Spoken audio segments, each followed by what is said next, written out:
सनातन पर आपत्तिजनक बयानों का सिलसिला थमने का नाम नहीं ले रहा है। उदयनिधि स्टालिन ने विवादास्पद बयान दिया और अब डीएमके सांसद ए राजा का भी बयान सामने आ चुका है। सनातन पर ए राजा ने भी विवादास्पद बयान दिया है। ए राजा ने सनातन की तुलना HIV से की है। ए राजा ने सनातन की तुलना कुष्ठ रोग से कर डाली, यानी ये जो बयानों का सिलसिला है वो थम नहीं रहा। माफी मांगनी तो दूर की बात है। ए राजा ने सनातन धर्म को कुष्ठ रोग बताया है। एक बार फिर से ये विवादित बयान दिया गया है।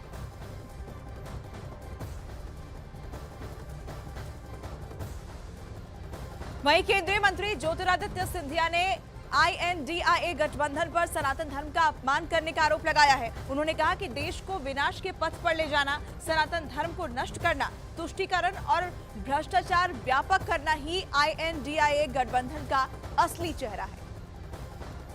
और जितनी भी हम निंदा करें वो कम होगा। उनका कहना है कि सनातन धर्म का विनाश होना चाहिए, सनातन धर्म पूर्ण रूप से नष्ट हो जाना चाहिए। यही है इंडिया गठबंधन का असली चेहरा, जो मध्य प्रदेश की जनता और देश की जनता के समक्ष मैं रखना चाहता हूं। ये एक गुट 28 दलों की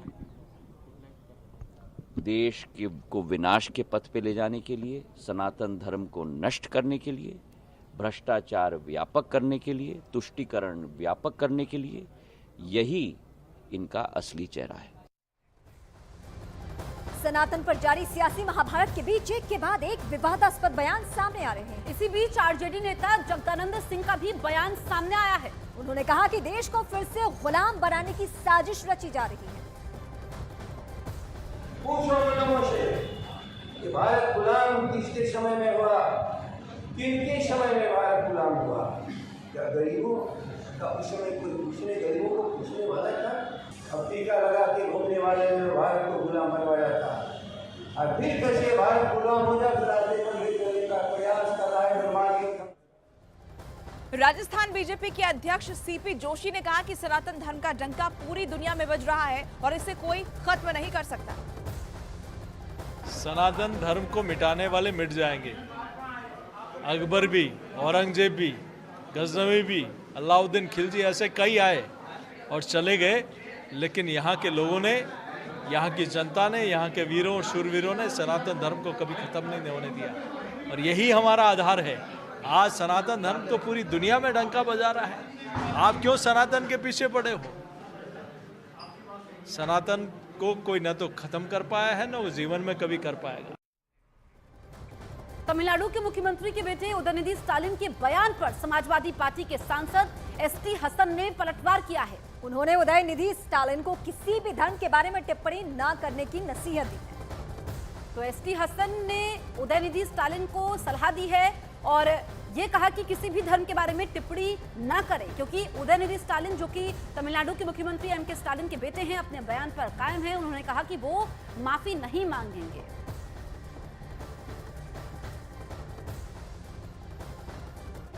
सनातन धर्म में करोड़ों लोगों की आस्थाएं हैं, लोगों की जीवन पद्धति है। हम समझते हैं कि किसी भी धर्म के बारे में टिप्पणी नहीं करनी चाहिए, लोगों की दिल आज़ारी नहीं होनी चाहिए। अपने अपने धर्मों को सब लोग पालन करते हैं और सारे धर्मों ने इंसानियत का सबक सिखाया है। तो हम तो यही समझते हैं कि ये गलत है, ऐसा हमारे देश में नहीं होना चाहिए। वहीं केंद्रीय मंत्री प्रहलाद पटेल ने कहा कि देश में संविधान और सनातन दोनों को कमजोर करने की कोशिश की जा रही है और जो लोग ऐसा कर रहे हैं उन्हें सजा मिलनी चाहिए।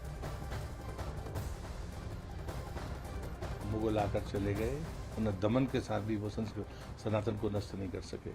अंग्रेज मानते थे, मैकाले की रिपोर्ट इस बात का गवाह है कि हमारी सांस्कृतिक विरासतें जब तक कम नहीं तोड़ेंगे नहीं, तब तक उनको गुलाम बनाकर नहीं रखा जा सकता।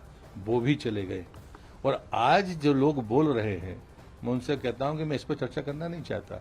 वो संवैधानिक पदों पर बैठे हुए लोग हैं, वो तमिलनाडु सरकार के मंत्री हैं, उनके पिता चीफ मिनिस्टर हैं। क्या भारत के संविधान में किसी भी पूजा पद्धति को नष्ट करने का अधिकार किसी ने दिया है?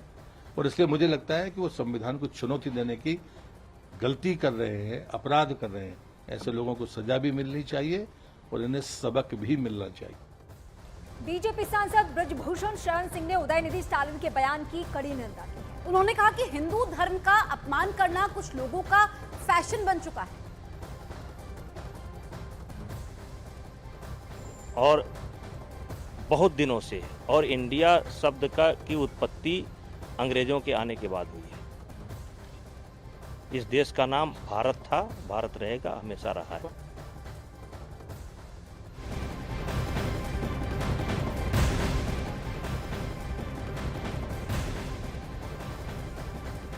सनातन पर जारी घमासान पर बीजेपी नेता गिरिराज सिंह का बयान भी सामने आया है। गिरिराज सिंह ने कहा कि लोग सनातन धर्म की परीक्षा ले रहे हैं। उन्होंने कहा कि सनातन धर्म को जाने बिना लोग बयानबाजी कर रहे हैं।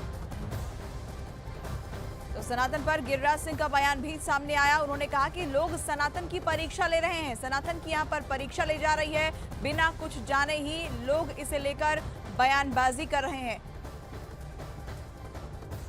सनातन की सहिष्णुता ही सनातन का सबसे बड़ा पूंजी है और सनातन की परीक्षा लोग ले रहे हैं और सनातन की परीक्षा ना लें, सनातन धर्म को जाने बगैर सनातन में राम भी पैदा हुए, परशुराम भी पैदा हुए, हमारे जितने देवी देवता हैं सबके हाथों में कोई न कोई अस्त्र शस्त्र है। सनातन पर दिए गए विवादित बयान के बाद उदयनिधि स्टालिन के खिलाफ संतों में आक्रोश है। अयोध्या छावनी की तपस्वी जगत गुरु रामचंद्र परमहंस दास ने उदयनिधि स्टालिन के बयान पर कड़ी प्रतिक्रिया दी है। तो व्यक्ति सनातन धर्म को समाप्त करने की बात कर रहा था, वो इतना डर गया क्योंकि बाप उसका मुख्यमंत्री और बेटा समाज कल्याण मंत्री, वहां केस तो उसके ऊपर बनता है। अगर वो इस तरह का बयान न दिया होता तो फिर उसके पहले तो हम लोगों की कोई प्रतिक्रिया नहीं थी, लेकिन जब उसने सनातन धर्म को समाप्त करने की बात कहा तो सनातन धर्म तो तब समाप्त होगा ना जब सनातन धर्म को मानने वाले समाप्त हो, उसको मारा जाए। तो सनातन धर्म को मानने वाले 80% भारत में हैं, लगभग 120 करोड़ हैं। 120 करोड़ लोगों की हत्या करने का बयान समाज कल्याण मंत्री उदयनिधि स्टालिन ने दिया। उसके विरोध में मैंने कहा।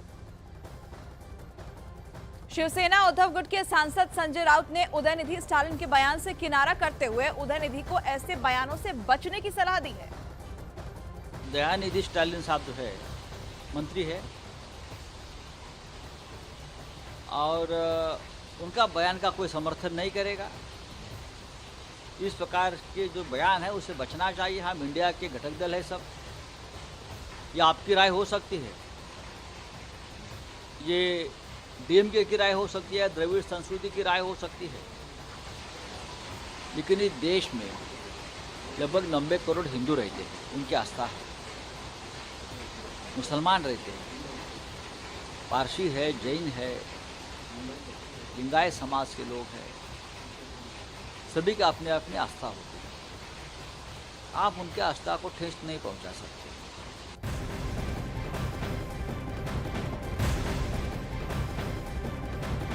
ए राजा के खिलाफ सुप्रीम कोर्ट की वकील ने दिल्ली पुलिस में शिकायत भी दर्ज करा दी है। वकील ए राजा पर सनातन धर्म का अपमान करने का आरोप लगाया गया है।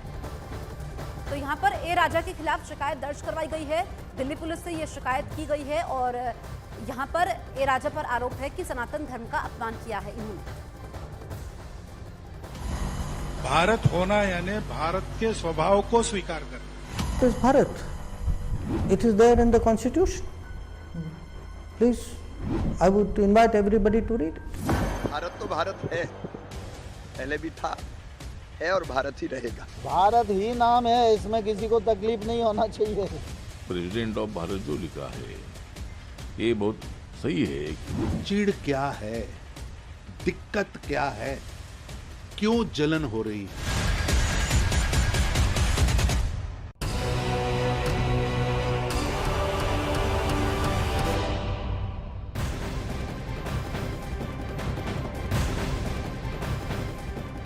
राष्ट्रीय स्वयंसेवक संघ के सरसंघचालक मोहन भागवत ने एक बार फिर से अखंड भारत की बात की है। उन्होंने कहा कि जो देश भारत से अलग हो चुके, उन्हें लगता है कि उनसे गलती हो गई है और अलग हुए देश फिर भारत से जुड़ना चाहते हैं। तो मोहन भागवत ने अखंड भारत पर बयान दिया है। उन्होंने एक बार फिर से अखंड भारत की बात की है। उन्होंने कहा कि जो देश भारत से अलग हो गए हैं, उन्हें लगता है कि उनसे गलती हुई है और अलग हुए देश फिर से भारत से जुड़ना चाहते हैं। जो भारत से अलग हुए उनको लगता है कि वो गलती हो गई, हमको फिर से भारत होना चाहिए, लेकिन वो मानते हैं कि भारत होना यानी नक्शे की रेखाएं पोंछ डालना। ऐसा नहीं है, केवल उससे नहीं होगा। भारत होना यानी भारत के स्वभाव को स्वीकार करना। वो स्वभाव मंजूर नहीं था, इसलिए भारत का विखंडन हुआ है।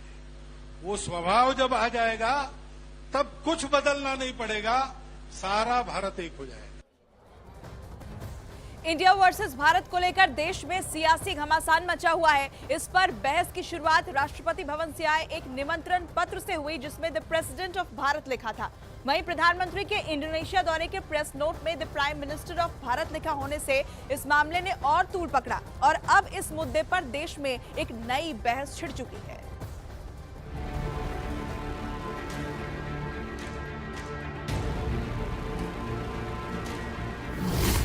एक देश एक नाम पर मचा घमासान।